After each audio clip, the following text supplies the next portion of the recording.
Screening as part of the Melbourne Documentary Film Festival is a 4-part web series called Loving Grasslands. Stories from landholders and ecologists working Hume City Council's Green Wedge. And it's my great pleasure to speak to the director of this web series, Brendan Guerin. Brendan, welcome to Movie Metropolis.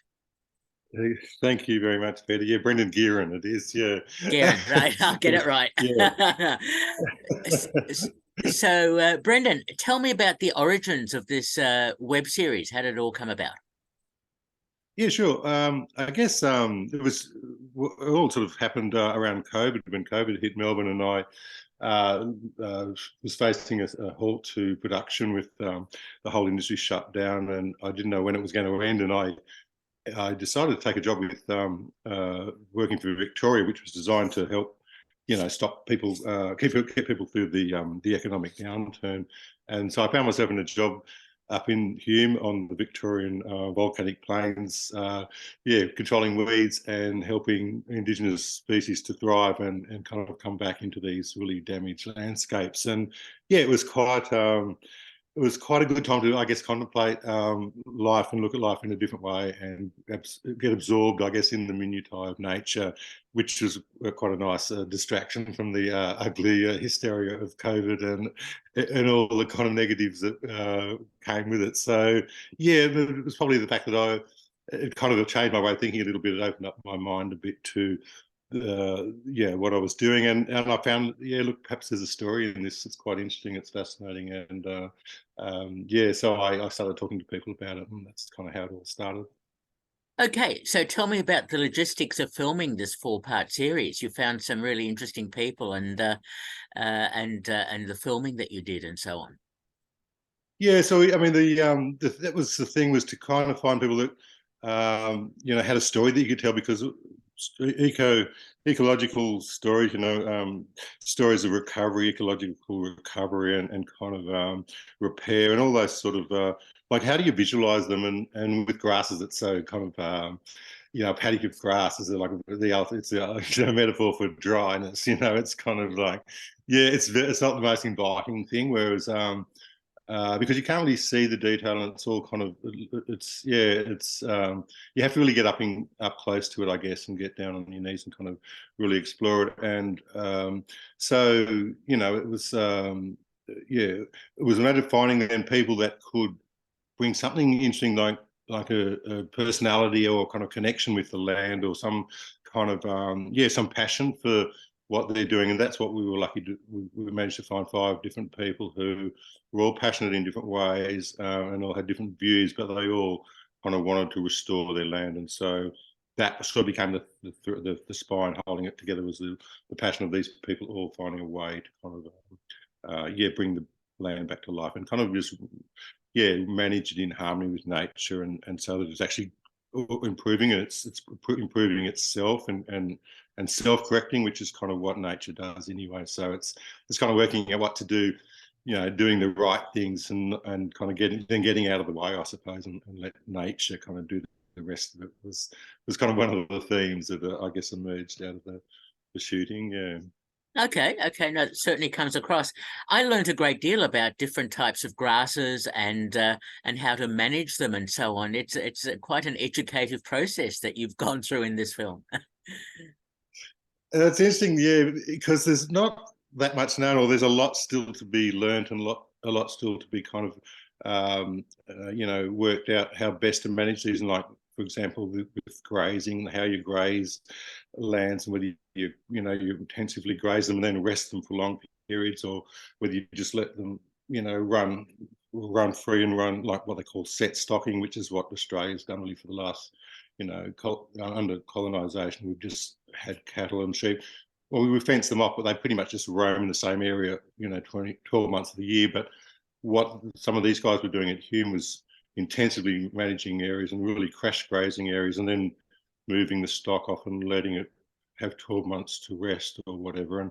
And this apparently emulates what the buffalo herds do in Africa. Or one of the guys was telling me, it takes about 5 years, I think, for the herds to fully traverse the continent, and by the time they've come back to a place they were grazing on 5 years ago. It's fully recovered, and there hasn't been any selective grazing of one species, which is what tends to happen in traditional Australian grazing systems. You have all the sweet stuff like the kangaroo baskets got grazed out of Australia in the first few years of sheep arriving here, and then that because they selectively pick out, cherry pick out the best species. So there's finding ways of stopping livestock from doing that, and I thought that was interesting. And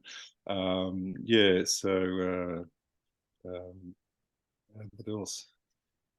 Yeah, I mean, there's also how to manage the grasses with fire. Like, I thought that was interesting too. A lot of them were using fire. And even though some properties were burnt out in 2014 when a wildfire went through there, and it did a lot of damage to infrastructure, fences and trees and things. But actually the result 12 months later that they could see, or even less than 12 months later, they could see fantastic positive results in the pasture composition and all the number of indigenous grass and forbs as well, the kind of flowering daisies and things. They all responded positively. So it's kind of it's working out how to manage that, I suppose, and can fire be used a bit more as a tool, or to kind of control exotic weeds and just tip the scales in favour of the indigenous species, I guess, is the other thing I thought was quite interesting. Yeah, definitely very interesting. And the whole issue of sustainability and the ecology of the environment, and making sure that it's all able to be replenished and so on, is so important. Yeah. Look, it's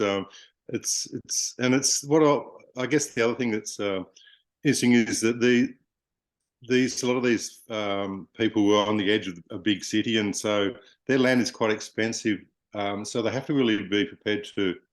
I think Dietmar and Suzanne in episode 1, they talk about the responsibility of owning land, and it's quite expensive to own it, but then it's expensive to manage it and maintain it and keep it in a healthy state, and so it's not degrading, and so its biodiversity values are maintained. So it takes a huge commitment, and and it is not. But fortunately, there's Hume recognises, the city of Hume, they recognise that there is expense and there is technique and knowledge needed to kind of do all this, and they're prepared to support with some cash grants and some technical advice, because they have a good team of rangers and environmental scientists that can kind of help. So it's a big commitment, and it takes a lot of passion, and it's not easy, and I think some of these guys too, they're sitting on multi-million-dollar properties, which if they were subdivided and sold off to housing, these guys would be multi-millionaires, but they're choosing to maintain a beautiful piece of natural grassland or grassy woodland and keeping it pristine for future generations, which I think is an amazing decision and admirable commitment on their part. And I also like the connection with the Sunbury Music Festival that was around going back a while, and how that has echoes today. Yeah, it is funny. It's interesting looking at the old footage, because you realise back then, like, the weeds weren't nearly as bad. It was very bare and eroded, and I think there'd been maybe some hot, dry summers around early 70s. I'm not sure, but it was very bare, but it didn't have all the weeds. And it was like it was in this midpoint where before all the weeds had come in, like the sheep and the grazing and the cattle had got rid of all the native stuff, and then it was just like this bare thing, and then like a whole lot of weeds must have come up, in 20 or 30 years after that, and then Dietmar and Suzanne came along and kind of just got rid of those weeds and just started planting, and you can see how quickly 20 years can transform, a really bare hillside into something quite leafy. And it was quite remarkable, the change over that period of time that they were there. Very interesting. So tell me about your filming process. Was it just you, or did you have a small crew? How did it all work? Yeah, it was a pretty small crew. I was somewhat interested in doing the producing and kind of just getting a team together, and I was originally just thinking get a director to do it so I could just focus on the logistics side of it. And but yeah, the more I got into it and talking to Christine, my producer partner who I do a bit of work with, she encouraged me to direct because I kind of was pretty passionate about the subject, and kind of it did feel kind of like I could actually do a job at this and bring a lot of my personal kind of experience and interest to bear. So I ended up doing it. It was really a good experience, and I had a really good camera guy, Matt Wood, who I'd worked with for a few other short films over the last 8-10 years or so. He'd won awards for his cinematography, so I knew he was good. And yeah, so we just had a camera assistant for Matt, and Matt did the vision and the audio. He's kind of used to doing a lot of low budget stuff. I guess for documentaries, it's handy if one person can do both, even though it's a big call. Once you set up the interview, you can kind of it's not too bad. And so we did that. We did the interview pieces, and then we'd we'd go for a wander and do some pickup shots. And we had a second camera then, a Blackmagic Raw, I think, and we got lots of close-ups of grasses and people walking through grasses, and we had a drone for every episode. We got some drone footage so that we kind of could place the story in the world. And and it was kind of like I've always thought grasslands, when they're flowering, would be really beautiful to film them in September, October, when they're really colourful. But it's very hard to shoot within the season. So I decided early not to do that, just to shoot as soon as I could get the finance, which was pretty much straight away after I pitched it. So I thought, they want the project to start now. Well, I'm happy to start now. And so we just made it work. And and the other thing that we did was we avoided shooting during the middle of the day. We just wanted to kind of get that nice soft lighting. So, between 6 or 9 in the morning and between 4 and sort of 7 in the afternoon. And the interviews we did sort of outside those times, so that we could be out there wandering around in the really nice soft light and getting stuff, getting some close-up shots. And that worked pretty well. It was just dodging the rain was the tricky bit, because the drones don't work too well in the rain. They very quickly fall out of the sky, and you don't really want to be the guy that upsets the drone guy. I understand. Yes, the weather can have quite an influence. So these are 4 very tightly constructed 10-minute episodes. Tell me about the editing process to get it into that sort of tight sort of time frame. Okay, well, originally I thought, I don't reckon you get anyone to talk about grasses for longer than 10 minutes, so why would you get them to watch this short film? So I really had that 10-minute thing in mind. I was hoping actually could do shorter, but it was quite hard to do it any shorter than that. I kind of I felt like it was a waste of all this footage. It was just eating into the story world too much. It just limited too much. So I found 10 minutes just seemed to work for the first one, and then the other ones just kind of fell into that sort of mold. Maybe it was just my thinking, and I did the editing myself, as it turned out. I sort of always wanted to have a few editing skills, and I've always used another editor, and I've never really gone to the trouble. But I think it was actually just before COVID hit Melbourne, I actually did a 1-week editing course 6-week editing course at RMIT, just one, I think it was one night a week.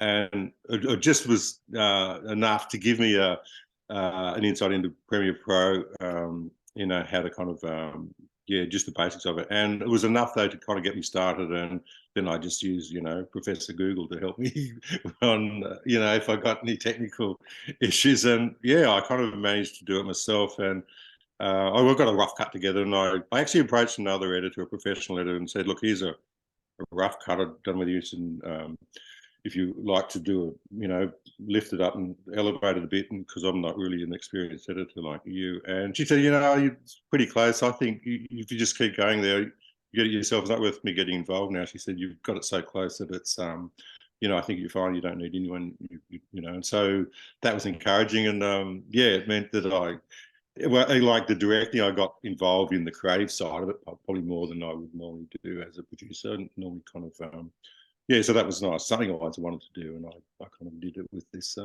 series. Oh, how interesting, and well done on that. Tell me the response that you got by the Hume City Council and by the people who were part of your film, your series. Yep.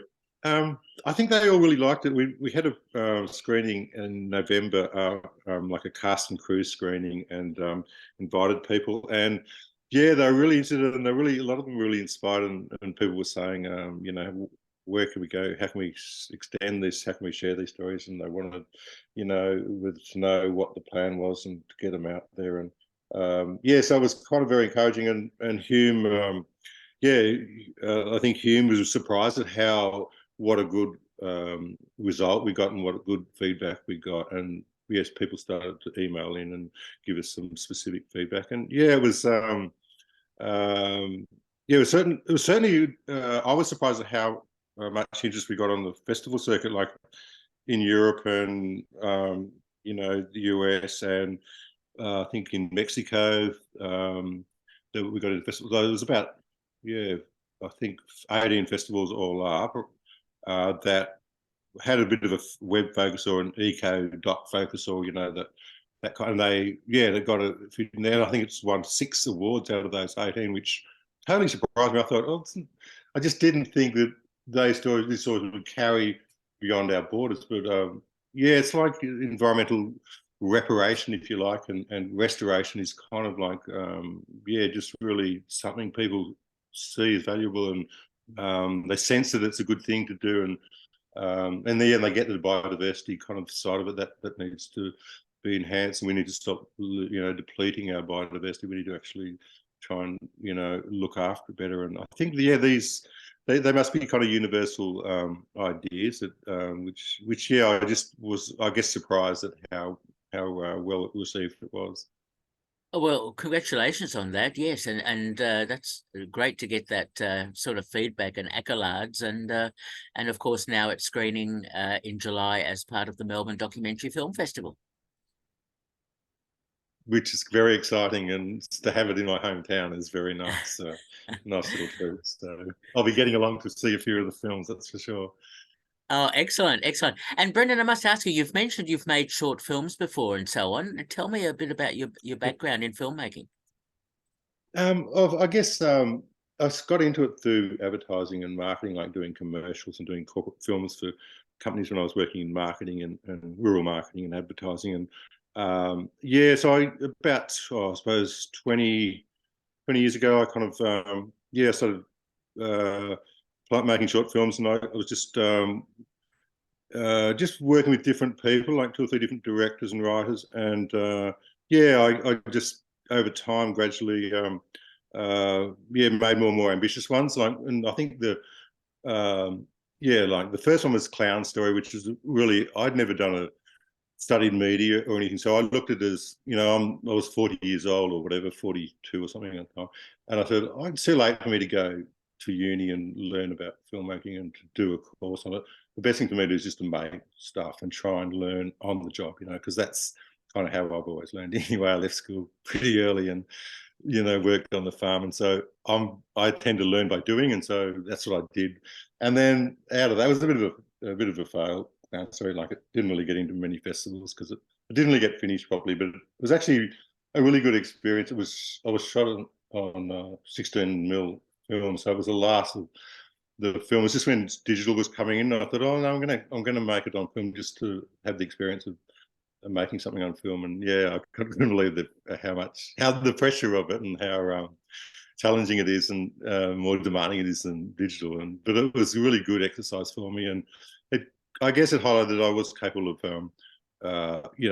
pulling off a shoot, like with 10 or 20 people involved, and it was quite difficult, but I actually pulled it off, and it was the film was quite presentable, even though I didn't really know what I was doing in terms of the festival circuit and how to kind of really get it out there. But it got me fired up, and I've continued to make short docs and some short dramas, and I got funding from Screen Australia in 2015 and made a psychological horror, and that's probably the most successful short I've made. It got licensed to be in an anthology feature, or a couple of anthology features, as like a chapter in a feature film. So I thought that was a pretty good outcome, and I thought,